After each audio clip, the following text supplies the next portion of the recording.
Basics तो है, basics पहले कवर अप करते हैं अपन, ठीक है। सबसे पहले ठीक है, आपको पता होगा कि जो आप लोग सिलेबस पढ़ने वाले हो, ठीक है, 11th में, वो है माइक्रो इकोनॉमिक्स, ठीक है।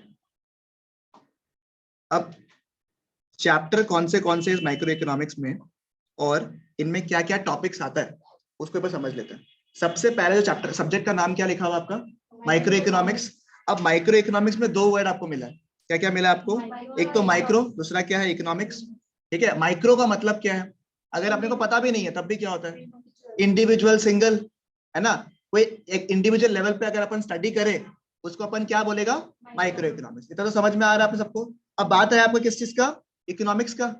इकोनॉमिक्स का मतलब क्या हुआ अपने को समझना है, ठीक है ना। माइक्रो तो अपन समझ लिया कि मतलब इंडिविजुअल लेवल पे अपन इकोनॉमिक्स को अगर समझ ले तो वो कौन सा हो गया, माइक्रो इकोनॉमिक्स। सॉर्टेड यहाँ तक, बिल्कुल दिक्कत, ठीक है। अब इकोनॉमिक्स का मतलब जानना है अपने को, इकोनॉमिक्स का मतलब क्या होता है, ठीक है। अब इकोनॉमिक्स एक सब्जेक्ट तो अपने को पता है, अभी जो हम लोग 11th में पढ़ाने वाला वो इकोनॉमिक्स, ठीक है। बट ये सब्जेक्ट क्यों आया, कैसे आया, वो भी जाना जरूरी है, बिकॉज सबके पीछे एक वाई तो होगा, है ना। वो वाई क्या है समझो, ठीक है। वो वाई ये है कि देखो आपको पता ही है, रिसोर्सेज आप लोगों को पता है, ये वर्ड रिसोर्सेज अपने पास में लिमिटेड है या अनलिमिटेड है, लिमिटेड है रिसोर्सेज, ठीक है। अपने पास रिसोर्सेज जो है वो क्या, लिमिटेड है। सबके पास पिस्सो जो है वो क्या है, लिमिटेड रहता है। अपने को टेंशन रहता है ना कि उस पैसे को कहाँ खर्चा करेंगे, अपने पास पैसे क्या है, लिमिटेड है। और अपने को चाहिए सब कुछ, है ना। रिसोर्सेज तो अपने पास क्या है, लिमिटेड है, ठीक है। और अपना वांट्स क्या है, वांट्स अनलिमिटेड है। मेरा भाई सुना सुना लग रहा है आप लोगों को, ये वांट्स क्या है आपका, अनलिमिटेड। भैया चाहिए हमको सब कुछ, प्रॉब्लम क्या है, पैसा नहीं है अपने पास में, लिमिटेड है, ठीक है। तो अपने को क्या करना पड़ता है, अपने को क्या करना पड़ता है, अच्छा एक तो ना वांट्स अनलिमिटेड भी है, रिसोर्सेज लिमिटेड भी है, प्लस रिसोर्सेज का अलग अलग यूज भी है क्या, है ना। कि फॉर एग्जाम्पल 500 रुपए अगर हम आपको दिया तो आप अलग तरीके से यूज करोगे, 500 रुपए इसको हम दिया, ये अलग तरीके से यूज करेगा, आपको दिया आप भी अलग तरीके से यूज करोगे, मतलब वही 500 रुपया, क्योंकि लिमिटेड अपने पास में, सब अपने चॉइस के हिसाब से उस 500 रुपए का यूज करता है। That means can I say that your wants are what, unlimited, your resources are what, limited, and those resources have alternative uses, great, ठीक है। उनके पास ऑल्टरनेटिव यूजेस है। तो अपने को क्या करना पड़ेगा रे, अपने को क्या करना पड़ेगा, जितना भी पैसा है अपने पास में उसको प्रॉपर्ली यूटिलाइज करना पड़ेगा। तो अपने को क्या करना है, ऑप्टिमम तरीके से इसको यूटिलाइज करना है, क्या चीज को, रिसोर्सेस को, सही है ना, ठीक है बराबर। इस एंटायर प्रोसेस जो हमने देखा ना यहाँ पे, कि अपने को पता है कि वांट्स क्या है, लिमिटेड है, रिसोर्सेस क्या है, अनलिमिटेड है क्या, वांट्स अनलिमिटेड है और रिसोर्सेस क्या है, लिमिटेड है, और उनका ऑल्टरनेट यूजेस भी है। तो अपने को क्या करना है, अपने को इस तरीके से यूज करना है ताकि बेस्ट पॉसिबल मैनर में रिसोर्सेज यूज कर सके।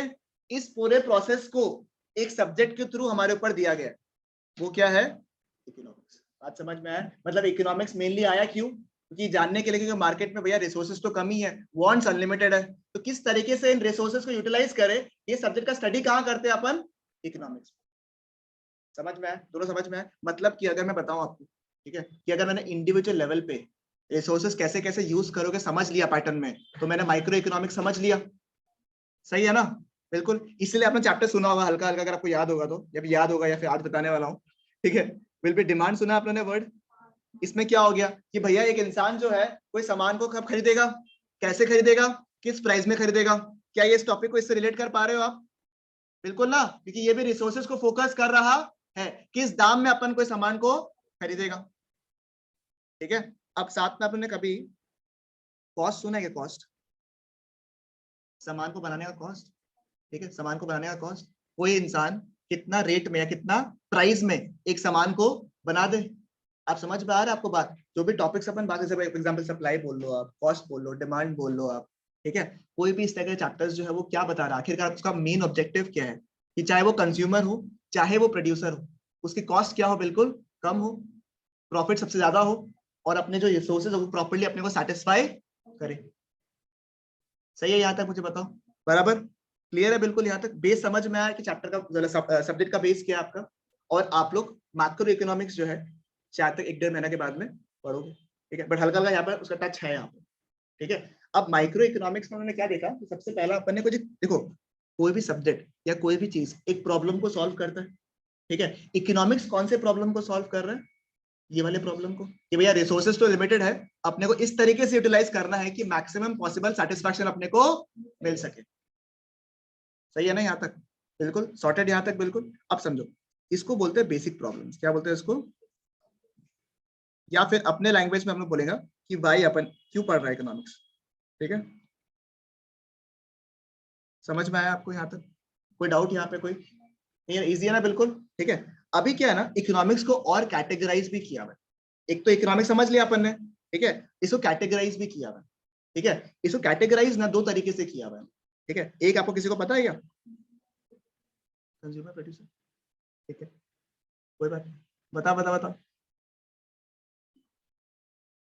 हाँ हाँ, वो उसका बेसिस क्या था,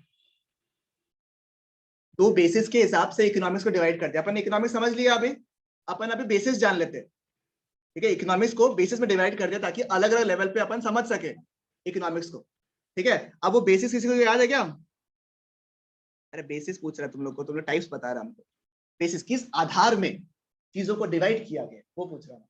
आपने डिवीजन बता दिया, बेसिस पूछ रहा है ऊपर।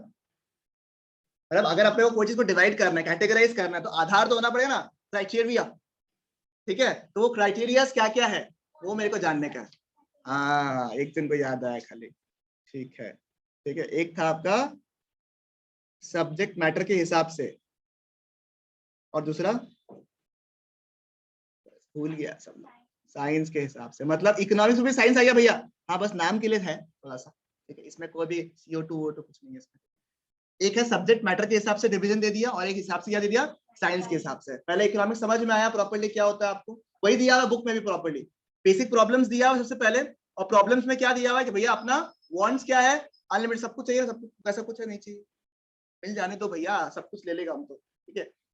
और अपना रिसोर्सेज क्या है, लिमिटेड है, उनकी क्या है, ऑल्टरनेटिव यूजेस है, अपने को क्या करना है, सबसे अच्छे से उसको यूज करना है, ऑप्टिमली यूज करना है। थोड़ा सा बीच में इसको ब्रेक करके बताओ इसको क्या बोलता है, ठीक है। ये जो ऑप्टिमम तरीके से अपन यूटिलाइज करते हैं ना रिसोर्सेज को, इसको बोलते हैं अपन इकोनोमाइजिंग ऑफ रिसोर्सेज। मतलब कि ये जो रिसोर्सेज अपने पास अवेलेबल है उसको प्रॉपर तरीके से यूटिलाइज करने को क्या बोलते हैं अपन, इकोनोमाइजिंग ऑफ रिसोर्स। हाँ, जो ऑप्टिमम यूटिलाइजेशन बोला ना, उसी को अपन क्या बोलते हैं, इकोनोमाइजिंग ऑफ रिसोर्सेज। समझ में, फ्लो समझ में आया। पहले अपन ने पढ़ा इकोनॉमिक्स मेन रीजन, उसको प्रॉपर्ली यूटिलाइज करके क्या बोलते हैं अपन, इकोनोमाइजिंग ऑफ रिसोर्सेज। अब समझ रहे टाइप्स, ठीक है। टाइप्स की पहले अपने को जानना बेसिस, किस मुद्दे में आप डिवाइड कर रहे हो। अब मुद्दा है दो टाइप का, क्या क्या, सब्जेक्ट मैटर और साइंस के हिसाब से। सब्जेक्ट मैटर के हिसाब से अपने पढ़ा हुआ, देखो यहाँ पे माइक्रो इकोनॉमिक्स। अच्छा, ये बात है, मतलब जो अभी तक आप लोग पढ़ रहे थे वो लोग इकोनॉमिक्स की कैटेगरी के अंदर फॉल कर रहा था, हाँ, सब्जेक्ट मैटर के अंदर, हाँ, उसमें दो कैटेगरी आते हैं, कौन सा, माइक्रो एंड मैक्रो। बात समझ में आया, कहां से माइक्रो इकोनॉमिक्स आया आपका, वो एक इकोनॉमिक्स का कैटेगरी है। और कौन सा कैटेगरी है वो, सब्जेक्ट मैटर। समझ में आया, क्लियर है, बिल्कुल। यहां से आया आपका माइक्रो इकोनॉमिक्स, ठीक है। माइक्रो मतलब क्या होता है, इंडिविजुअल या फिर सिंगल, ठीक है। और मैक्रो मतलब एज अ होल, एग्रीगेट। क्या बात है, बढ़िया वर्ड बताया, एज अ होल या फिर एग्रीगेटेड, ठीक है। अगर मैं इंडिविजुअल डिमांड बोलूं तो वो किधर फॉल करेगा, माइक्रो में या मैक्रो में, माइक्रो में फॉल करेगा। मैं सप्लाई के बारे में बोलूं तो मैक्रो में। अगर मैं बोलूं एग्रीगेट डिमांड तो मैक्रो में। नेशनल इनकम बोलूं तो, ग्रॉस डोमेस्टिक प्रोडक्ट बोलूं तो, जीडीपी मैक्रो में। सब आप लोग बाद में पढ़ने वाले, ठीक है ना। समझ में आया आप लोग को। तो इंडिविजुअल लेवल पे बात करूं तो माइक्रो, एज अ होल के बारे में बात करूं तो मैक्रो, ठीक है। साइंस के हिसाब से दो था, ठीक है। एक है आपका पॉजिटिव इकोनॉमिक्स और एक नेगेटिव इकोनॉमिक्स, ठीक है। ऑब्वियसली नेगेटिव ही होता है यार, क्या आप भी, नॉर्मल सा बात है, बट थोड़ा सा अलग हो गया। इसको बोलते हैं नॉर्मेटिव इकोनॉमिक्स, ठीक है।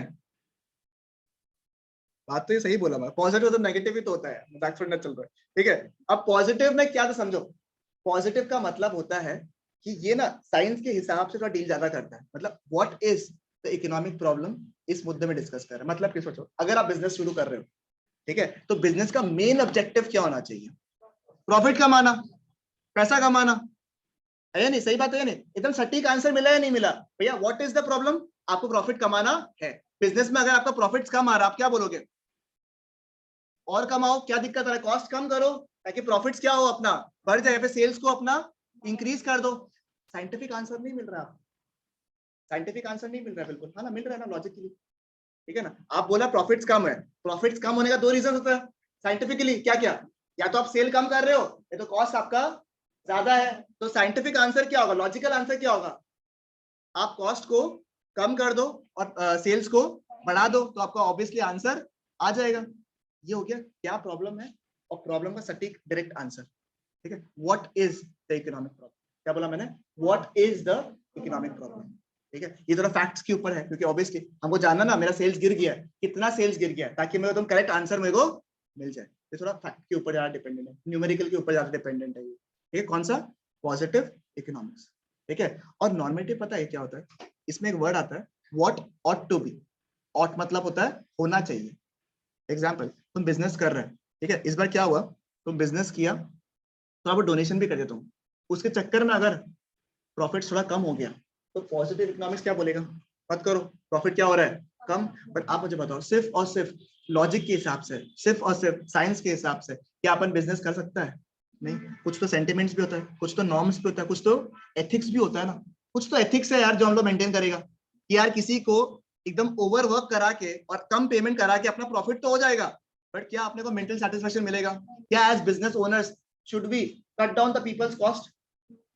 नहीं ना, उनका सैलरी कट करके किसी का ऐसे बुराई करके तुम बताओ, हमको प्रॉफिट कमाने से अच्छा लगेगा तुमको? बताओ, खुशी होगा तुमको, शांति वाला नींद आएगा? तो वो डील किसमें कर रहा है? Normative economics. अगर आप नॉर्मेटिव इकोनॉमिक्स को ब्रेक कर दो, तो यू हैव टू वर्ड्स। देखो यहाँ पे क्या लिखा हुआ है, नॉर्म। नॉर्म वन छोड़ा आप लोग, नॉर्म वर्ड। नॉर्म का पता क्या होता है? एथिक्स, वैल्यूज, नॉर्म्स, ठीक है? कुछ चीजें जो आपको माननी चाहिए, ठीक है ना? तो इसको बोलते हैं नॉर्मेटिव इकोनॉमिक्स। बात समझ में आया? कौन सा बेटर है, कौन सा खराब है, इट इज वेरी सब्जेक्टिव, ठीक है ना? क्योंकि कभी कभी पॉजिटिव इकोनॉमिक्स भी जरूरी है, कि कभी कभी अगर आप इमोशनल ज्यादा हो जाए, बोलते ना इमोशनल से होने से प्रॉब्लम है कि धंधा आपका होना पॉसिबल नहीं है। बट हल्का हल्का इमोशन, हल्का हल्का एथिक्स, हल्का हल्का नॉर्म्स भी रखना जरूरी है, ठीक है ना? तो अगर वो थोड़ा एथिक्स को मेंटेन करे तो किसमें आएगा? नॉर्मेटिव में। और what is the economic problem? Positive में। इधर क्या आएगा? व्हाट ऑट टू बी, क्या होना चाहिए। चाहेगा तो आप यही ना, सब बढ़िया हो जाए, तरक्की भी हो जाए, भला भी हो जाए, सब बढ़िया हो जाए, एक दिन में बैठे पूरा इको खत्म। चाहता तो यही है ना? बट पॉजिटिव इकोनॉमिक्स बताया ऐसे थोड़ा थोड़ा टाइम लगेगा, हल्का सा। समझ में आया आपको? तो इसमें क्या आएगा आपका? अच्छा, एग्जाम के लिए अगर हम लोग बात करें, ठीक है, क्योंकि एक बार आप लोग क्या कर रहे हो, जैसे मैं करा रहा हूँ ना अभी आपको, ठीक है, हल्का हल्का अगर आप लोग बुक से देख लो, ठीक है, या फिर आप लोग हम नोट शेयर कर देंगे, उसको तो देख लो आप लोग, उसको रीड करना पड़ेगा हल्का हल्का आपको, नहीं तो क्या होगा, बहुत टाइम लग जाएगा अपने को करने में। समझ में आया? ठीक है। पॉजिटिव इकोनॉमिक्स में आता है क्या? व्हाट इज, क्या आता है? What is. इसमें क्या आता है? What ought to be, what ought to be, ठीक है। फैक्ट्स न्यूमेरिकल्स किसमें आएगा दादा? फैक्ट्स न्यूमेरिकल इसमें आएगा पॉजिटिव में, तो इसमें आएगा फैक्ट्स न्यूमेरिकल, इसमें ज्यादा आएगा। इसमें फैक्ट्स न्यूमेरिकल आएगा, बताओ हमको।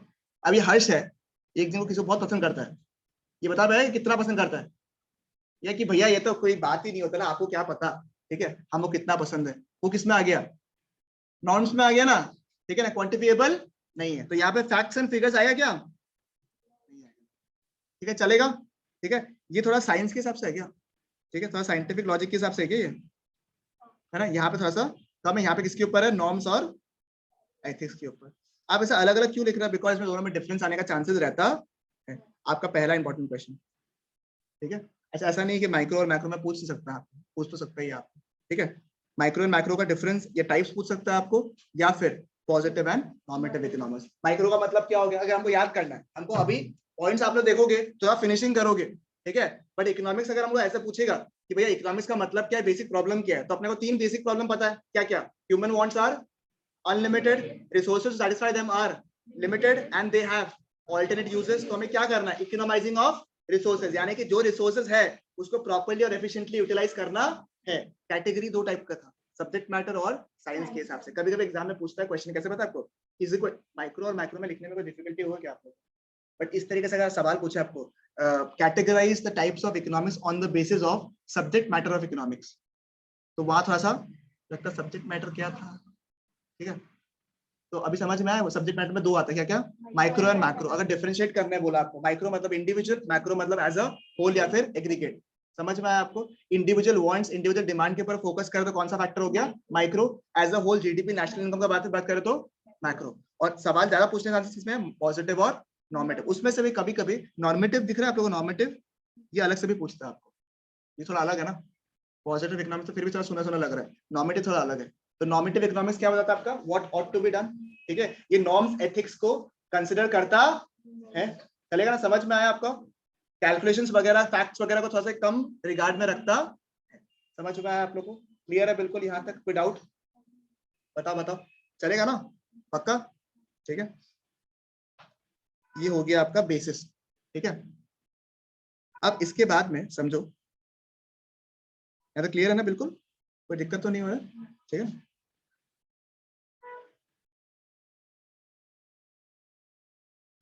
एक था बेसिक प्रॉब्लम्स, अपन देख रहे हैं ना अभी, बेसिक प्रॉब्लम्स। ठीक है, अभी पॉजिटिव नॉर्मेटिव वाला बताया आप लोगों को, इंपॉर्टेंट हो सकता है थोड़ा सा एग्जाम के हिसाब से। ठीक है, थोड़ा सा एग्जाम के हिसाब से भी बताना पड़ेगा ज्यादा। अभी आपको कोई डेट आया अभी तक? कोई स्ट्रेस नहीं है ना? ठीक है, ऐसे भी करता है क्या? एक्चुअली क्या है, ट्वेल्थ का एग्जाम खत्म भी हो गया ना आप लोग का, मतलब एक पेपर ही बचा है खाली अब तो क्या पता हाथों हाथ ही देते।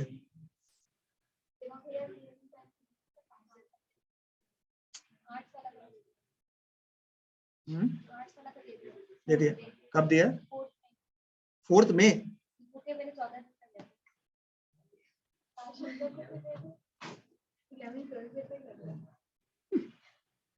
है नहीं मगर। बेसिक प्रॉब्लम समझ में आया था ना आप लोगों को? एक है सेंट्रल प्रॉब्लम्स, ये भी आपके एग्जाम्स के लिए इंपॉर्टेंट। सेंट्रल प्रॉब्लम्स, ठीक है, ये सेंट्रल प्रॉब्लम्स भैया क्या इकोनॉमिक्स से रिलेटेड है? नहीं, अगर आप कोई भी बिजनेस करने वाले हो ना, अगर आप कोई भी बिजनेस करोगे या बिजनेस शुरू करने वाले हो आप लोग, तो ये 3 सवाल तो डेफिनेटली पूछोगे ही पूछोगे। क्या पूछोगे? सबसे पहले व्हाट टू प्रोड्यूस। अरे भैया ये सोचो एग्जांपल, ये पीछे जो भाई साहब है, क्या नाम है आपका? सौरभ। ठीक है, सौरभ को बताया था इसको सिंगिंग का बहुत शौक है। ठीक है ना? तो जब ये सिंगिंग का सोचेगा, सबसे पहले दिमाग में क्या आएगा इसका कि गाना कौन सा हम बनाए। ठीक है, रॉक बनाए या क्लासिकल बनाए या दोनों का फ्यूजन बनाए। स्ट्रेस है काफी इसको, तुम लोग हंसो मत, समझा ना? तो किस तरीके का गाना बनाए, ठीक है, कैसे बनाए, हाउ टू, है ना? कोई भी बिजनेस अगर शुरू किया है या फिर कोई भी, जैसे ये इतना बड़ा बिजनेस शुरू कर रही है, पहले जानना मेरे को कौन सा टाइप का सॉन्ग, विच सॉन्ग, फिर कैसे बनाएगा उसको। ठीक है ना? स्टूडियो में जाके करे या घर पे बनाए, कैसे बनाए, क्योंकि आजकल तो कुछ भी वायरल हो सकता है। ठीक है ना? समझ में? नंबर 3 क्या है? किसके लिए बनाए? For whom to produce. किसके लिए बनाए? यूथ के लिए बना रहा है, ठीक है, जैसे भक्ति के टाइप का गाना बना रहा है, ये किस टाइप का गाना बना रहा है, इसका चॉइस है या नहीं है? जरूरी है ना ये जानना। तो कोई भी बिजनेस अगर अपन शुरू भी कर रहा है तो 3 सवाल दिमाग में आएंगे, बेसिक सवाल। क्या क्या? सबसे पहले क्या सामान बनाए, कैसे बनाए, किसके लिए बनाए। क्या बोला? कैसे, क्या सामान बनाए, कैसे बनाए और किसके लिए बनाए। What to produce, how to produce and for whom to produce. Sorted यहाँ तक? बिल्कुल दिक्कत यहाँ पे कोई? ठीक है, अब व्हाट टू प्रोड्यूस में आपके पास आता है 2 ऑप्शन। अगर आप सामान बनाने वाले हो ना, तो आपके पास आता है 2 ऑप्शन। एक है कि आप या तो कंज्यूमर गुड्स बनाए या तो आप प्रोड्यूसर गुड्स बनाए। ठीक है, एक मैंने क्या बोला, या तो आप कंज्यूमर गुड्स बनाए, ठीक है, या तो आप प्रोड्यूसर गुड्स बनाए। अब बात ये आता है कंज्यूमर गुड्स और प्रोड्यूसर गुड्स क्या होता है। ठीक है, कंज्यूमर गुड्स जैसे फोन है, फोन क्या हो गया, एक consumer good, directly consumer use कर सकता नहीं कर सकता इसको, directly that goods that can be used by a consumer is what, a consumer good. ठीक है, और प्रोड्यूसर गुड्स क्या हो गया, इसको बनाने के लिए, कंज्यूमर गुड्स को बनाने के लिए कुछ सामान चाहिए नहीं चाहिए, इसमें अंदर बैटरी है, ट्रांजिस्टर्स है, चिप है, वो डायरेक्टली यूज करता है क्या बैटरी से बाहर। ठीक है, उसमें क्या करता है अपन, डायरेक्टली इसके अंदर यूज करता है क्या, डायरेक्टली तो कंज्यूमर यूज नहीं करता है इसको। क्या चीज के लिए काम आता है ये, कंज्यूमर गुड्स को बनाने के लिए। तो अपने पास चॉइस है या नहीं, चाहे आप कंज्यूमर गुड्स बनाओ या प्रोड्यूसर गुड्स बनाओ, दोनों इंपॉर्टेंट है या नहीं है? ऑब्वियसली, क्योंकि कंज्यूमर गुड्स नहीं बने तो कंज्यूमर को कुछ मिलेगा नहीं, प्रोड्यूसर गुड्स के बिना कंज्यूमर गुड्स बनना ही पॉसिबल नहीं है। प्रॉब्लम है ना? प्रॉब्लम क्या था, व्हाट टू प्रोड्यूस। चॉइस क्या है, 2, consumer goods and producer goods. दोनों के बीच में बैलेंस रखना जरूरी है या नहीं है, क्योंकि एक दूसरे से ज्यादा हो गया तो प्रॉब्लम हो जाएगा। ज्यादा प्रोड्यूसर गुड्स बना हुआ, कंज्यूमर गुड्स नहीं बन रहा है, फायदा है, और ज्यादा कंज्यूमर गुड्स बन रहा है, प्रोड्यूसर गुड्स नहीं बन रहा है, शॉर्टेज, सामान का दाम बढ़ जाएगा। है ना, दोनों के बीच में बैलेंस रखना, ठीक है, between consumer goods and producer goods, दिक्कत, ठीक है। अब हाउ टू प्रोड्यूस में दो टाइप का तरीका है, ठीक है, एक है आपका लेबर इंटेंसिव टेक्निक्स, तो याद आ रहा है, ठीक है, और एक क्या हो गया कैपिटल इंटेंसिव टेक्निक्स। लेबर मतलब, ठीक है, हमको देख लो लेबर, ठीक है, लेबर इंटेंसिव मतलब ह्यूमन इंटरवेंशन है, लोगों के थ्रू आप काम करवा रहे हो, और कैपिटल इंटेंसिव मतलब मशीन्स यूज कर रहे हो, टेक्नोलॉजी यूज कर रहे हो ताकि आप अच्छे लेवल पे अच्छे स्केल में काम कर सको। दोनों के फायदे नुकसान है क्या है। लेबर इंटेंसिव में क्या होता है भैया, एक अच्छा चीज क्या है कि एक तो सस्ता होता है, ठीक है, नंबर 2 कुछ कुछ काम लेबर ही कर पाता है खाली, जैसे अगर हीरा वाला काम होता है तो हीरा का जो ऊपर का कटिंग वाला पार्ट होता है वो अच्छा से जो कट होता है वो कौन कर सकता है, ठीक है, एक लेबर या फिर जौहरी कर सकता है खाली, ठीक है। नुकसान नहीं है लेबर, गारंटी है क्या, नहीं है ना गारंटी, कल आया नहीं आया भरोसा नहीं है, बीमार पड़ गया तो भी नहीं आ पाएगा, और क्वालिटी क्या इवन रहता है क्या उस केस में, नहीं रहता। यहाँ पे कौन आता है, मशीन। मशीन का फायदा क्या है, क्वालिटी स्टैंडर्ड रहता है बिल्कुल, जो आज बनाया सामान मशीन वही सेम मशीन सामान वापस से बनाया, तो क्वालिटी में स्टैंडर्डाइज्ड हो गया। नुकसान है कुछ, शुरू में एक्सपेंस लगाना, उसको बनाना थोड़ा हाई कैपिटल एक्सपेंसिव वाला पॉइंट आ जाएगा, आपका प्रॉब्लम होगा, हर कोई जन मशीन से अफोर्ड करना पॉसिबल नहीं होता है। प्लस अगर आपने सारा का सारा चीज मशीन में डाल दिया तो लोगों का जॉब जो है वो क्या हो जाएगा, खराब हो जाएगा। तो कहीं ना कहीं दोनों में दिक्कत है, दोनों में फायदा है, अपने को क्या करना पड़ेगा, बैलेंस। तो लेबर इंटेंसिव और कैपिटल इंटेंसिव समझ में आया क्या आप लोग को, और दोनों के बीच में क्या रखना है आपको, बैलेंस रखना है आप लोग, चलेगा बिल्कुल। अच्छा, फॉर होम टू प्रोड्यूस किसके लिए बनाए, ठीक है, ये किसी को याद है,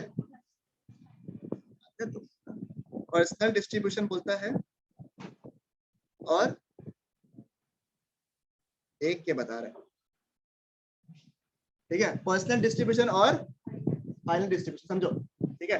पर्सनल डिस्ट्रीब्यूशन में क्या होगा समझो, ठीक है, कुछ सामान बनता है, ठीक है, कुछ लोगों के लिए जिनके पास में पैसे भी है, ठीक है, धन है, दौलत है, शोहरत है, इज्जत है, बंगला है, गाड़ी है, माँ भी है, क्या चाहिए, पैसो है, पिस्सो, ठीक है, कुछ सामान बनता ही है उनके लिए, क्यों नहीं बनता, कुछ ही जैसे बनता है छोटा मोटा ब्रांड, फिर वो रॉयल्स रॉयस, BMW, अरमानी, ये सब बनता किसके लिए, सबके लिए, या जिनके पास में पिस्सो है उसके लिए बनता है या नहीं बनता है। तो आप लोग कोई सामान अगर ब्रांड शुरू करोगे तो ऐसा सोचते ना, आप सोचेंगे भैया देखो मैं क्या क्लास आदमी हूँ, ठीक है, तो मैं सबके लिए सामान नहीं बनाऊंगा, मैं किसके लिए बनाऊंगा, ठीक है, बराबर, वो सोच के बता रहा बिजनेस प्लान बना रहा है वो पीछे से, ठीक है, तो आइडिया बता दिया, पेन लेगा पीछे सुप्रीम चिपकाएगा, मस्त काम सेटिंग है ना, ठीक है, समझ में क्या है, कुछ सामान किसके लिए बनता है, जिसके पास पैसा है, दौलत है, शौहरत है, इज्जत है, सब है उसके पास, ठीक है, तो उसको बोलता है पर्सनल डिस्ट्रीब्यूशन,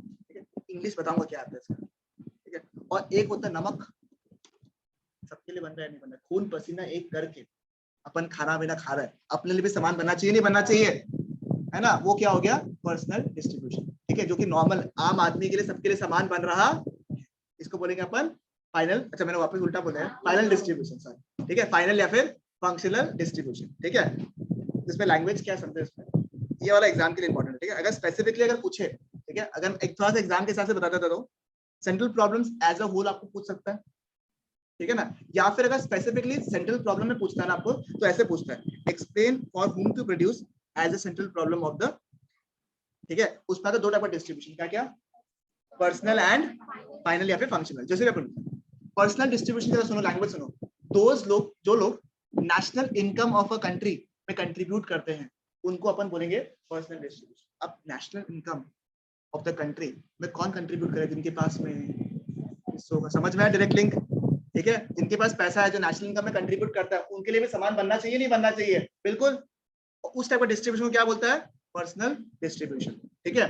एंड सिमिलरली जो खून पसीना एक करता है, खून पसीना एक को कैसे बताएगा ना, अभी यहाँ पे खून पसीना देख नहीं सकता, तो क्या लिखा है यहाँ पे ना, तो अपन क्या किया ना, उसके लिए एक तो ब्रह्मास्त्र यूज किया, आपने सुना है ये फैक्टर्स ऑफ प्रोडक्शन यूज सुना है आपने, हाँ सुना है फैक्टर्स ऑफ प्रोडक्शन, ऐसा देखा देखा तो लगा हो कहीं ना कहीं सुना होगा, चलते फिरते उठते, ठीक है ना। तो क्या किया अपन ने, मेजर सेक्टर्स जो था ना उसको 4 पार्ट में डिवाइड कर दिया, मतलब कि कोई प्रोडक्शन करने के लिए 4 चीज तो चाहिए आपको, ठीक है, ताकि अपन खून पसीना को इसमें सीमित कर ले। मतलब बेसिकली ये क्या है अपना, खून पसीना, सर में छोटा होता है ना, ठीक है ना, बड़ा होता है पक्का।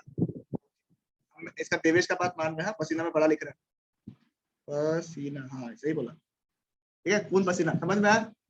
ये छोटा ही और बड़ा ही में जिंदगी में दिक्कत आया है, ठीक है, खून खून खून नहीं, तुम समझ गया ना बात को यार, खून पसीना, ठीक है। इस खून पसीने को डिवाइड किया 4 पार्ट में हम लोगों ने। ये 4 पार्ट क्या है देखिए, लैंड, लेबर, कैपिटल, एंटरप्रेन्योर, ठीक है, ठीक है, लैंड, लेबर, कैपिटल, एंटरप्रेन्योर, ये चारों में डिवाइड होते हैं। कोई भी बिजनेस करना है आपको, कुछ भी होगा तो ये 4 जगह में काम करेगा ना। आपको लैंड चाहिए, आपको लेबर चाहिए, आपको पीसो चाहिए, और आपको काम करने वाला आदमी भी खुद चाहिए, ठीक है। बेचारा वो खुद ही बोलेगा कि हम क्या कर रहे हैं यहाँ पे। जिसके पास लैंड होगा उसको क्या मिलेगा यहाँ पे, रेंट मिलेगा या नहीं मिलेगा। जिसके पास लैंड होगा उसको, वो क्यों आपको जमीन क्यों दे रहा है कोई, ताकि उसको आप कुछ बदले में दो। वो बदले में क्या मिलेगा उसको, रेंट मिलेगा। जो लेबर है उसको क्या मिलेगा, वेजेस, बहुत बढ़िया, वेजेस एंड सैलरीज, बराबर। कैपिटल वाला का इंटरेस्ट, ठीक है, पिस्टो लगा क्यों रहा है, इंटरेस्ट कमाने के लिए। और एंटरप्रेन्योर क्यों कर रहा है बिजनेस, प्रॉफिट। अगर आप इनके लिए, जो लोग फैक्टर्स ऑफ प्रोडक्शन में कंट्रीब्यूट करते हैं ना, उनके लिए अगर आप सामान डिस्ट्रीब्यूट कर रहे हो, उसको अपन क्या बोलेंगे, फाइनल या फिर फंक्शनल डिस्ट्रीब्यूशन। समझ में आया। दैट मींस आपको तो एग्जाम में निकला भी है आंसर, क्या लिखोगे आप लोग एग्जाम में आंसर। सबसे पहला क्या बोला मैंने, पर्सनल डिस्ट्रीब्यूशन। पर्सनल डिस्ट्रीब्यूशन क्या लिखोगे, those distribution for those who contribute towards the national income of the country. आ गया, ठीक है। और इसमें क्या लिखोगे, those who contribute towards the factors of production, namely land, labour, capital and organisation. हो गया, वॉल्यूम बढ़ गया आपका आंसर। समझ में आया आपको। ये हो गया आपका क्या, for whom to produce. 3 central problems, क्या बनाए, व्हाट टू प्रोड्यूस, कैसे बनाए, for whom to, how to produce, and for whom to. चलेगा, समझ में आया आपको, क्लियर है बिल्कुल, यहाँ तक सॉर्टेड, यहाँ तक बिल्कुल दिक्कत, ठीक है। इन कर पा रहा है हर चीज को, subject matter, science, micro economics, macro economics, positive economics and normative economics, central problems में what to produce, how to produce and for whom to produce. Sorted यहाँ तक बिल्कुल। नेक्स्ट, ठीक है, नेक्स्ट समझो बात को। एक टर्म है आपके सामने,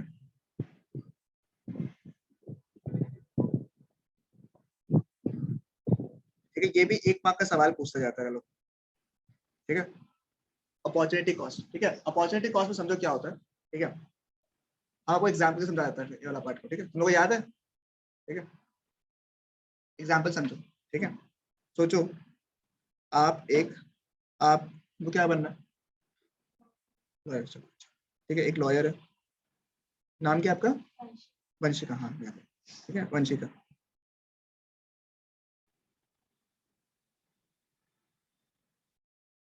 ठीक है, स्पेलिंग करेक्ट है।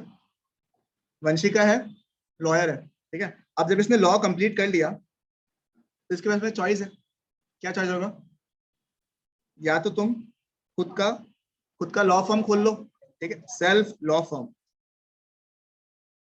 इंग्लिश देख रहे तो, ठीक है, सेल्फ लॉ फर्म। और या तो ये किसी के पास में जॉब कर लो, कंपनी वगैरह में जॉब कर लो, सही है ना, बताओ हमको, सही है यहाँ पे, क्लियर है। अब वंशिका जो है वो प्रोफेशन वाइज तो क्या बन गई, लॉयर बन गई। अब इसका मन में ना ये आर्टिस्ट भी है, पता तुमको, ठीक है भैया, किस टाइप का आर्ट है, इसको क्या ड्राइंग्स वगैरह का बहुत शौक है, ठीक है, स्केचिंग वगैरह होता है उसका बहुत शौक है, ठीक है। तो ये आर्टिस्ट भी निकला, ड्राइंग्स वगैरह का बहुत शौक है। जब ये लॉयर बन के सोचा कि हम क्या करें, या तो हम ये कर ले, या तो हम ये बन जाता, ठीक है। अब इसने अपने दिल का सुना एक बार के लिए, और आर्टिस्ट वाला काम किया, ठीक है। और ये आर्टिस्ट वाले में कमा रही है पहले महीने में, पहले साल में 10,000 रुपए महीने, ठीक है। अब हर्ष को पूछा, ये हर्ष मिला, वंशिका क्या कर रही है, बोलता है मैं ड्राइंग कर रही हूँ, कितना रुपए कमा रही हो, तो 10,000 रुपए महीने कमा रही हो, सही है ना। तो हर्ष बताया, अब देखो तुम एक्चुअली 10,000 रुपए कमा नहीं रहे, तुम लॉस पे है। क्या हर्ष, लॉस पे है क्या, भाई पता चलेगा, बोलता पता चलेगा, उनको बताते तुमको, हम समझ गए, इसका बंद का समझ रहे हैं हम तो, ठीक है। ये बोलता सुनो, अगर तुम तो लॉयर है, LLB होल्डर है, तुम अगर कहीं पे जॉब वगैरह करता या खुद का फर्म भी खोलता तो कितना कमाता, बोलता कि 50,000 रुपए मैंने तो कमा रही होती, है ना। तो मतलब तुम कहाँ से फायदे में हो गए 10,000 रुपए से, तुम तो एक्चुअली लॉस में हो। कितने रुपए का? 40 कैसे निकाला रे? इसको इससे माइनस कर दिया, तो एक्चुअली अपन एक लॉस कर रहे हैं ना। किसका लॉस है? एक अपॉर्चुनिटी का लॉस है। वो अपॉर्चुनिटी किस चीज का है? जॉब करने का या फिर खुद का फर्म खोलने का। इस कॉस्ट को बोलता है अपॉर्चुनिटी कॉस्ट। इस कॉस्ट को क्या बोलता है? Opportunity cost. लैंग्वेज समझो, इट इज द कॉस्ट, इसे याद है, बताओ। It is the of the next best alternate for कौन। क्या बोला मैंने? यहाँ पे लिखवा देता हूं आप लोगों के सामने। It is the next best alternative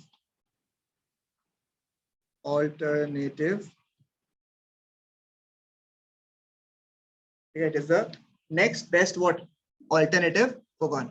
ये अगर जॉब नहीं करेगी, ये अपना लॉ से रिलेटेड काम नहीं करेगी, तो ये अल्टीमेटली क्या बनी है? नेक्स्ट बेस्ट क्या कर रही थी? ये आर्टिस्ट बनी थी, ड्राइंग कर रही थी, तो नेक्स्ट बेस्ट। बट इसके करने के चक्कर में क्या इसने कुछ गिव अप किया? क्या फॉरगॉन किया? क्या किया? 50,000 रुपए का जॉब, ठीक है। उस कॉस्ट को क्या बोलेगा अपन? Opportunity cost. बात समझ में आया आपको? ठीक है। जिस दिन ये 50,000 रुपए मैंने कमाने लग जाएगी, उस दिन ये क्या बोलेगी? मेरी डिसीजन सही थी, ठीक है ना। मेरा डिसीजन जो मैंने किया वो क्या था? सही था। क्योंकि मैं अगर जॉब कर रही होती तो कितना रुपया कमा रही होती? 50,000 रुपया। और अभी मैं ड्राइंग कर रही हूँ तो अभी कितना रुपया कमा रही हूँ? और अगर इसने 80,000 रुपया मैंने कमाए, तो हर्ष क्या बोलेगा? मैंने तुम्हें कहा था मैंने टैलेंट है, ठीक है। क्या जॉब वॉब में पड़ी है, तुम्हें तो ड्राइंग करनी चाहिए। समझ में? यही होता है या नहीं? समझ में? तो ये तो रियल लाइफ स्टोरी है ना। तो अगर आपने जो जॉब किया उसे कम कमा रहे हो, तो that is you are losing a cost which is known as opportunity cost. इस एग्जांपल में क्या था आपका? 40,000 रुपए का अपॉर्चुनिटी कॉस्ट को लूज कर रहे थे, ठीक है। जब इक्वल हो जाए तब क्या बोलेगा? हाँ नॉर्मल है, चीजें नॉर्मल है। मैं जॉब कर रही होती तभी 50 कमा रही होती, अभी खुद का काम कर रहे हो तब भी मैं 50 कमा रही हूँ, और उससे ज्यादा कमा रही, तो ठीक है। समझ में आया आपको? क्लियर है बिल्कुल? Opportunity cost clear? It is the next best alternate forgone. It is the next best drawing alternate forgone. समझ में आया आपको? क्लियर है बिल्कुल यहाँ तक? ये हो गया आपका पार्ट ए, ठीक है। ये हो गया आपका बेसिक पूरा। अगर मैं चैप्टर नंबर 1 को दो हिस्से में डिवाइड करूं, इनफैक्ट अगर मैं 80-20 बोलूं, you are done with 80% of the chapter of unit number 1। इतना ही है इसमें, ठीक है। अब ये हो गया बेसिक्स जो आपको जानना है इकोनॉमिक्स में, ठीक है। अब एक कंसेप्ट है, ठीक है, करा दूं, ठीक है। वो कंसेप्ट का नाम है आपका, सुना होगा आप लोगों ने, प्रोडक्शन पॉसिबिलिटी कर्व। सुना है आप लोगों ने? इसका और नाम है, ठीक है। या तो इसको पी तो सेम ही हो गया, प्रोडक्शन पॉसिबिलिटी फ्रंटियर भी बोलता है। क्या बोलता है? फ्रंटियर। या फिर तीनों में से कुछ भी नाम पूछेगा तो सेम, हाँ सेम, कुछ नहीं है, ठीक है। एक हो गया ट्रांसफॉर्मेशन कर्व, नाम तो सुना होगा कम से कम ये वाला, ठीक है, चलेगा, ठीक है। क्या क्या नाम बोला मैंने? TPC, production possibility curve, production possibility frontier, और ट्रांसफॉर्मेशन कर्व। चलेगा? समझ में आया ना आप लोगों को यहाँ तक? क्लियर है बिल्कुल यहाँ तक? सुनो, सोचो मेरा एक शॉप है, ठीक है। इस शॉप में मैं सेल करता हूँ पेंसिल, ठीक है, पेंसिल शॉप। या फिर सोचो ना, मैं अपने नहीं तो फ्यूचरिस्टिक एग्जांपल है, चलो मैं पेन से सॉल्व कर, अभी पेन से बेच रहा हूँ, मैं पेन सेल कर रहा हूँ, ठीक है ना। अब क्या हुआ? देवेश मेरे पास आया, मैं शॉप में बेच रहा था, ठीक है, धासु पेन्स, शॉप का नाम है, क्या है, ठीक है, ओके। ये आया मेरे पास, बोला भैया आपका दुकान का बहुत सुना है, मक्खन और कम लगा, अभी बताओ क्या काम है। बोला भैया एक पेन है मेरे पास में, उनको ऐसे पेन दिखाया, बोला इसका आपको स्पेशल, बोला हाँ, हम बोला ठीक है, पेन का डिजाइन तो ठीक ही है, इसमें क्या स्पेशलिटी है? तो बोलता भैया इस पेन में ना एक अलग फीचर है। बोला बोलो। बोलते इसमें ना आपको ना, जैसे आपको क्या होता है, तुम अभी जो पेन तुम लोग जिससे तुम लिखता है, तुम्हारा पेपर बहुत सारा जाता है, ठीक है, पेपर जाता है बहुत सारा। बोलते एक आपके पास जो आपका नोट कॉपी रहेगा ना, उसमें लिखा हुआ रहेगा आपका ये, ठीक है, बट अल्टीमेटली आपको पेजेस वापस राइट नहीं करना है, मतलब कि डिजिटल हो गया हर चीज, ठीक है। इस पेन का स्पेशलिटी, ठीक है, कि आपको डिजिटल नोट्स आप बना रहे हो आराम से, ठीक है, आपको पेपर खरीदने की दरकार ही नहीं है। हमको थोड़ा स्केप्टिकल लगा, कुछ भी बोल रहे हैं, ठीक है। और मेरा दुकान का नाम तुम देख रहे हो ना, नाम है, समझ रहे ना बात को तुम, तो स्केप्टिकल होगा या नहीं होगा? कुछ नया सामान मार्केट में आया जिसके बारे में तुम सुना नहीं है, तो क्या ना कि पता नहीं यार। फिर देवेश बोलता आप ट्राई करके तो देखो, ठीक है, आपके लिए मैं सस्ता दाम लगा दूंगा, होता है ना, और नहीं बिका तो मैं हुई आपसे सामान ले जाऊंगा। सर सुना सुना नहीं लग रहा एकदम कि हाँ दुकान खुली गया अपना, और मुझे बार्गेनिंग करने के लिए कौन आया? देवेश भाई साहब। ठीक है, देवेश बोला ठीक है वो पेन ले लो। तो अपन जब शुरू में बिजनेस जब करता है तो अपन क्या सोचता है, यार ट्राई करके देख लेता है। अभी तक जितना भी मेरा पूंजी था, जितना भी मेरा रुपया था, वो कहाँ लगा हुआ था? नॉर्मल पेन्स में। ठीक है, फॉर एग्जाम्पल सोचो मेरे पास तो 10,000 रुपया था। ठीक है, तो पूरा का पूरा 10,000 रुपया कहाँ लगा के रखा था मैंने? पेन्स में। कौन सा पेन्स में? ठीक है, अब देवेश आया मेरे पास में। देवेश उस पेन को क्या बोलता है तुम? बेचने आया, हमको नाम भी नहीं पता था, तुम बताओ हमको। ठीक है, ई पेन्स बोलता है। ठीक है, ठीक है, इलेक्ट्रॉनिक पेन्स। ठीक है, अब हम लोग कभी और दूसरा अच्छा नाम रख लेगा। ठीक है, ई पेन्स बेचने आए। अब आपको इसका ई पेन खरीदने के लिए अपना खुद का जो 10,000 रुपए का पूंजी था उसको क्या करना पड़ेगा? स्प्लिट करना पड़ेगा। ठीक है, नहीं चलो, अरे तुम नया, वो है तो ट्राइड है ना, अगर टेस्ट करेगा फर्स्ट टाइम। ठीक है ना, ई पेन्स आया मेरे पास में। शुरू शुरू में अगर मेरे पास 10,000 रुपया है, तुम ज्यादा रुपया खर्चा करेगा कम करेगा? कम करेगा। शुरू शुरू में इसे भी थोड़ा सा कंट्रोल कर पाएगा, क्या दाम लगा रहा है भाई, अभी फर्स्ट टाइम आ रहा है, इतना दाम थोड़ी ना होता है, करके थोड़ा सा तोड़ने की कोशिश अपन करता है। तो शुरू शुरू में क्या होगा बताओ एक बार हमको, कि अपन अपना मेजर बजट किसके ऊपर जाएगा? मेन पेन के ऊपर। और ई पेन में क्या होगा? कम होगा। सही है ना? इस 10,000 रुपए को स्प्लिट करना पड़ेगा किसके किसके बीच में? पेन्स और ई पेन्स के बीच में। फिर क्या हुआ, एक महीना बाद वापस आया ये कैसा रहा सेल? अरे यार बढ़िया आ गया तुम्हारा सेल, यार बढ़िया पेन हो गया, लोग बाग एकदम लाइन लग रहा है मेरी दुकान में। ठीक है, एकदम बहुत अच्छा बिक्री हो रहा है। बोलता अच्छा, आप एक काम करो और पेन्स रख लो एक बार। बोला अरे वो शुरू शुरू में लोग बाग शौक शौक में लिया होगा रे, बाद में तो भरोसा नहीं। बोलता आप लेके तो रखो, इस बार इसको पता है कि इसके मेरे पास कस्टमर आ गया है, तो ये उसी रेट पे बेचेगा या थोड़ा आगे का रेट पे बेचेगा? आगे का मतलब थोड़ा बहुत तो भैया क्या आपको इंट्रोडक्टरी ऑफर दे दिया था मैंने। ठीक है, अब थोड़ा बहुत हमको भी चाहिए होगा कुछ तो, मतलब ठीक है जो भी दाम है तुम दे दो। ठीक है, इस बार क्या हो रहा है, हम जो स्प्लिट कर रहे हैं ना, पहले पहले केस में क्या हो रहा था? पहले केस में एग्जाम्पल सोचो, 100 पेन अगर इसका था, ठीक है 10,000 रुपए में से अगर मैं यूज कर रहा हूँ, 100 पेन इसका था और इसका 0 था शुरू में, जब देवेश नहीं आया था। जैसे देवेश आया तो मैंने क्या किया, 90 पेन अभी भी मेरा है और 10 पेन मैंने कहा यूज किया है? देवेश वाले पेन में। अभी क्या हुआ, अब मैं क्या करूँ बता आपको, 60 पेन मेरे हैं और सोचो 30 पेन देवेश के आ गए। मतलब समझ रहे हैं, पहले मैंने सिर्फ और सिर्फ अपने पेन जो थे कितने गिव अप किए थे यहाँ पे? 10, 100 से 90 हो गए ना, तो मैंने अपने पेन्स कितने गिव अप किए थे? 10। क्योंकि देखो बजट तो लिमिटेड है, पूरा का पूरा बजट अगर मैं यूज कर लेता हूँ तो मैं नॉर्मल पेन्स कितने खरीद पाता हूँ? 100 ना। समझ आ रहा है आपको?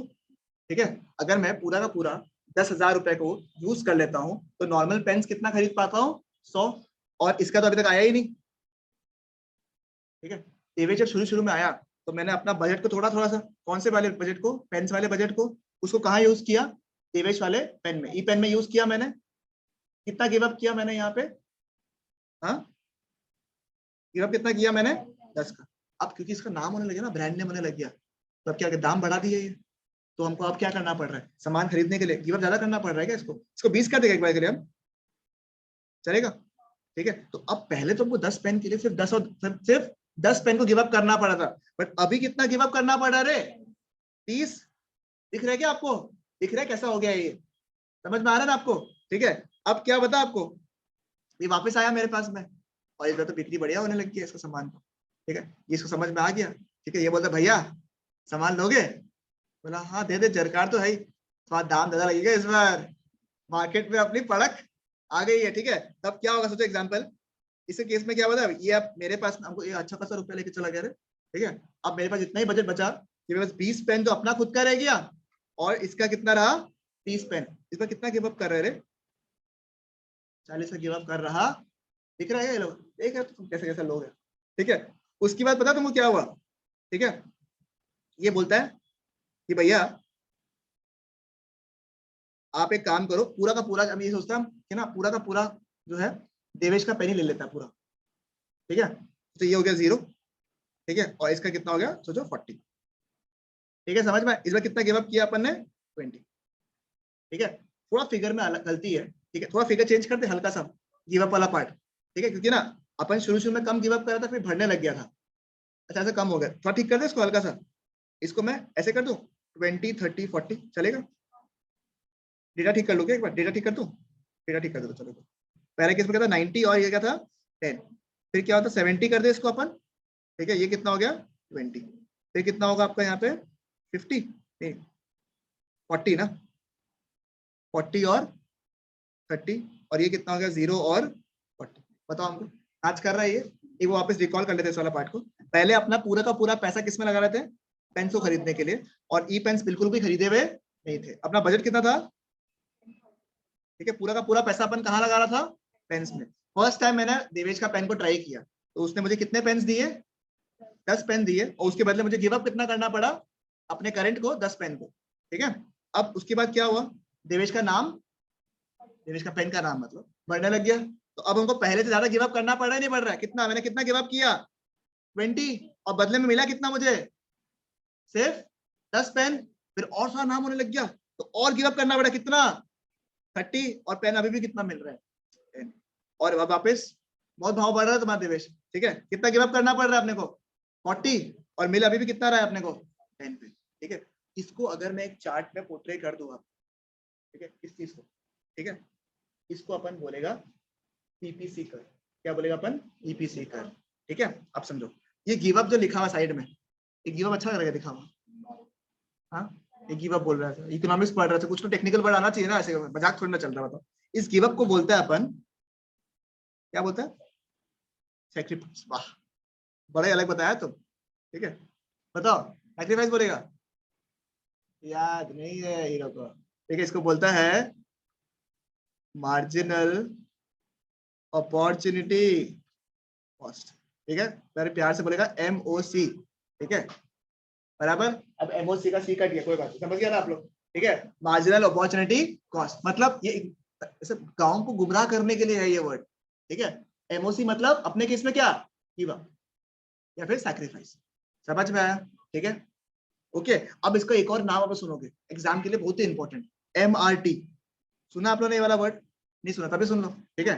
एमआरटी मतलब मार्जिनल रेट ऑफ ट्रांसफॉर्मेशन, कितना रेट में तुम्हारा ट्रांसफॉर्म हो रहा है, तो भैया इसमें भी गिव अप हो रहा है, एमआरटी में भी, और एमओसी में भी आप गिव अप बोल रहा है, ठीक है। दोनों में डिफरेंस क्या है, अगर मैं इस तरीके से नंबर में लिखूं ना, इस तरीके से नंबर्स में, तो ये हो गया एमओसी, और मैंने ऐसे लिखा, देखो तो कि मैंने शुरू में गिव अप किया 10, कितने बदले में, 10 के बदले में, फिर कितना गिव अप किया मैंने 20, कितने के बदले में, 10 के बदले में, फिर कितना गिव अप किया 30, कितने के बदले में 10, मतलब रेशियो में अगर मैंने लिखा है तो वो क्या हो गया एमआरटी, ठीक है। तो अपन क्या बोलेगा, it is a ratio in which one product is given up for the other, उसको क्या बोलेंगे अपन, एमआरटी। एग्जाम में याद कैसे करें, आर से रेशियो हो गया, बढ़िया, आर से रेशियो हो गया, ओ से नंबर हो गया, एनओ नंबर, समझ में आया ना, ठीक है। तो एमआरटी का आर किससे स्टार्ट करेगा, भैया ये वाला, ठीक है, इसमें तुम याद कर रहे, इसमें क्या होता है तुम्हारा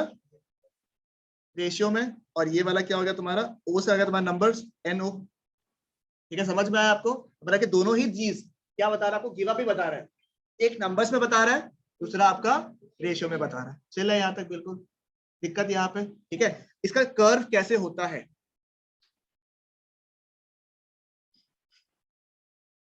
ठीक है, इस तरह पर लिखा था पेन्स, ठीक है, इधर आता है वाई एक्सिस, इधर आता है, सही है ना, ठीक है। अब अगर कर्व बनाना है मुझे, ठीक है, ये आपका शेप है किसका, कर्व का, इसको बोलता है पीपीसी, पीपीपी ब्रिग्यम, पीपी प्रोडक्शन पॉसिबिलिटी कर्व, ठीक है, प्रोडक्शन पॉसिबिलिटी कर्व, ठीक है। ये शेप क्या है, इस शेप को बोलता है कनकेव शेप, ठीक है, जिसको भी कंफ्यूजन है, आप लोगों को पता है कनकेव और कन्वेक्स वाला शेप में, ठीक है। हाथ का मूवमेंट है, हाथ का मूवमेंट किधर नॉर्मली किधर जाता है, ऐसे या ऐसे, आगे की तरफ, आगे की तरफ मूव कर नॉर्मल, ये हो गया कनकेव, ठीक है। और इसको क्या बोलेगा अपन, कन्वेक्स, ठीक है। नॉर्मली अपन कौन सा वर्ड सुनता जाता, कनकेव या कन्वेक्स, कनकेव तो नॉर्मल, ठीक है, और जो नहीं सुनता वो किसमें होगा, कन्वेक्स, समझो बात को, ठीक है। ये कन्वेक्स के ऊपर भी कॉन्सेप्ट है, ठीक है। सारा खेला जो है ना कन्वेक्स का और कनकेव का, वो सारा का सारा खेला है on the basis of sacrifice, यानी कि एमआरटी या फिर एमओसी। इसमें क्या हो रहा है इस एग्जांपल में, क्योंकि अपन शुरू शुरू में कम गिव अप कर रहा है एंड बाद में ज्यादा गिव अप कर रहा है, तो शेप क्या हो गया कनकेव। अगर कांस्टेंट हो रहा है, ऐसा कोई समान एग्जांपल सोचो, मैं मिल्क प्रोडक्ट्स में डील करता हूँ, मिल्क में डील करता हूँ, मेरे पास अमूल था, ठीक है, मेरे पास साथ में मदर डेयरी भी आ गया, और वो दोनों सिमिलर हो गया। क्या ऐसे मुझे को बहुत ज्यादा गिव अप करना पड़ेगा क्या अमूल को ताकि मैं मदर डेयरी खरीद पाऊँ? नहीं, बराबर ही साथ गिव अप करना पड़ेगा हमको। मतलब अगर सोचो एग्जांपल एमआरटी जो है ना, एमआरटी वो अगर 10:10 10:10 10:10 ही रहता, मतलब हमेशा मदर डेयरी को खरीदने के लिए मेरे को 10 अमूल का पैकेट गिव अप करना पड़ रहा है, 10 पैकेट अमूल मदर डेयरी खरीदने के लिए 10 अमूल का पैकेट गिव अप करना पड़ रहा है। कांस्टेंट हो गया ना ये तो, इससे ज्यादा कम गिव अप कर रहे हैं क्या अपन? नहीं, इस केस में होगा स्ट्रेट लाइन। क्या होगा? Straight line. स्ट्रेट लाइन मतलब ऐसे, ठीक है, समझ में? ये कब होगा? जब आपका एमआरटी क्या होगा? बिल्कुल कांस्टेंट, ठीक है, मतलब गिव अप क्या होगा? कांस्टेंट। ये कब होता है? जब एमआरटी क्या होता है? इंक्रीज हो रहा होता है। मतलब जहां हम एमआरटी बोले वहां पर मतलब एमओसी, मतलब आपस में साथ में डिस्कस करें। मैंने थोड़ा क्या बड़ा वाला बता दिया आप लोगों को, क्योंकि एमआरटी अगर आपने बता दिया तो उसमें तो ऑलरेडी एमओसी घुसा हुआ ही। समझ में आपको? और आप बोलोगे भैया आप ही बताओ आंसर। पहला केस समझा आपने जिसमें एमआरटी क्या है? कांस्टेंट है, तो क्या होगा? Straight line. अगर एमआरटी इंक्रीज हो रहा है तो कौन सा कर्व होता है? कनकेव। अगर एमआरटी डिक्रीज होगा तो शेप क्या होगा? कन्वेक्स। समझ में आया आपको? ये कब होता है बोलोगे? दो एग्जांपल दे दिया आपको, एक तो मैंने दिया ई पेन्स और पेन्स वाला एग्जांपल, एक मैंने बताया वो मदर डेयरी और अमूल वाला एग्जांपल। ये थर्ड वाला एग्जांपल कब होता है आपको समझो बात? जब आपको वेल एस्टैब्लिश्ड प्लेयर को मार्केट में लेके आते हो, तो आप शुरू में क्या करते हो? ज्यादा गिव अप करते हो या नहीं करते हो उस मार्केट में लेके आने के लिए उसको? ठीक है, फिर धीरे धीरे जब आपको पता है कि आपने उसका पकड़ बना लिया है, आपकी वजह से बहुत अच्छा सेल हो रहा है, फिर आप क्या बोलते हो? थोड़ा डिस्काउंट दो, थोड़ा फायदा दो अपने को। तो इस केस में क्या हो रहा है? शुरू में अपन ज्यादा गिव अप कर रहा है, फिर धीरे धीरे क्या हो रहा है? अपना कम गिव अप कर रहा है। मतलब MOC was what? Falling. When MOC is falling और एमआरटी इज फॉलिंग, उस केस में शेप क्या होगा आपका? कन्वेक्स। अगर एग्जाम में पूछा भैया पीपीसी कर्व बनाने के लिए, तो कौन सा कर्व बनाएगा? ये वाला, कनकेव। और अगर आपको सवाल पूछा कि एमआरटी कांस्टेंट है तो क्या होगा आपका? Straight line. और अगर आपका एमआरटी फॉल हो रहा है तो क्या होगा आपका? ठीक है, क्या होगा आपका? कन्वेक्स। कन्वेक्स शेप कैसा होगा आपका? इस तरीके से चलेगा। बिल्कुल क्लियर है? इस पीपीसी में कुछ एजम्पशंस है, दो ही मेन एजम्पशन आपको याद रखना है इस पीपीसी में। एक तो ये आपको जो रिसोर्सेज है, अपने रिसोर्सेज कितना था यहाँ पे? 10,000। ये कांस्टेंट है या नहीं है? ऑब्वियसली कांस्टेंट लिया अपन ने, ठीक है, क्योंकि अगर बोले, अगर ये हमको बोला कि भैया 10,000 की जगह 15,000 लगा देता अपन, तो दोनों ही सामान खरीद पाएगा अपन तो। बट ये चीज पॉसिबल इसलिए नहीं है बिकॉज एक अजम्पशन दिया हुआ है इस लॉ में कि आपका रिसोर्सेज क्या रहेगा? कांस्टेंट। आपको टेक्नोलॉजी जो है, टेक्नोलॉजी वो भी क्या रहेगा? कांस्टेंट। समझ में आया? थोड़ा थोड़ा अजीब एजम्पशंस आई नो, बट ये एग्जाम में काम आता है। क्लियर आया बिल्कुल यहाँ तक? ठीक है, कभी अगर आपको पीपीसी बोला है तो ये 2-3 एग्जाम्पशन चिपका देना। पहले पीपीसी समझा दिया आपका, ठीक है, इसमें लिखा हुआ it is a possible combination of to commodities, ठीक है, इस तरह से आप डेफिनेशन है करवा देगा अभी आप लोग को। डेफिनेशन दे दिया आप लोग ने, टेबल अगर देना टेबल दे दिया आपको छोटा सा, टेबल के हिसाब से चार्ट बनाना जरूरी नहीं है, ठीक है, अगर टेबल नहीं भी देते बाई चांस कभी कभी डायरेक्ट चार्ट देते तभी चलेगा आप लोग, ठीक है, और उसमें ऑब्जर्वेशंस लिख दो कि कनकेव क्यों है, ठीक है, और एग्जाम्पशंस डाल दो, आपको पूरा मार्क्स मिल जाएगा। पीपीसी आपके लिए इंपॉर्टेंट क्वेश्चन है, ठीक है। तो अगर मैं आपको समराइज करूं कुछ चैप्टर में, तो आप लोग का एक तो difference between normative economics and positive economics, ठीक है, एक अपॉर्चुनिटी कॉस्ट 1 मार्क के लिए, ठीक है, एक सेंट्रल प्रॉब्लम वाला पॉइंट, ठीक है, और एक तुम्हारा पीपीसी। ये चार जो है आपके एग्जाम के लिए समझ में आया आप लोग को? अच्छे से क्लियर है बिल्कुल यहाँ तक? ठीक है, पक्का। मैं आप लोग को नोट्स भी एक बार शेयर कर दूंगा इस चैप्टर का, तो बस है ना, एक बार तुम लोग खाली नंबर दे देना ताकि हम लोग भेज दें तुमको, तुम ठीक है, तो उससे तुम लोग का ये फर्स्ट यूनिट जो है वो हो जाएगा क्लियर। यूनिट नंबर 1 में कुछ नहीं है, इकोनॉमिक्स क्या होता है बता दिया मैंने आप लोग को, ठीक है, टाइप्स में सब्जेक्ट मैटर, और साइंस के हिसाब से सब्जेक्ट मैटर के हिसाब से micro economics and micro economics, science के हिसाब से दो, normative economics and positive. Micro मतलब इंडिविजुअल, मैक्रो मतलब as a whole.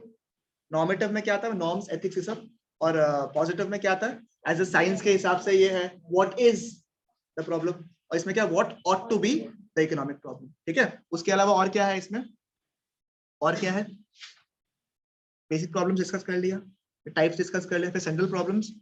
Central problem 3 चीज, क्या बनाए, व्हाट टू प्रोड्यूस, कैसे बनाए, how to produce, and for whom to produce, ठीक है। व्हाट टू प्रोड्यूस में 2 टाइप का गुड्स था, producer goods and consumer goods, ठीक है, दोनों में भी बैलेंस रखना जरूरी है। Number 2 was how to produce, 2 type का, labour intensive and capital intensive.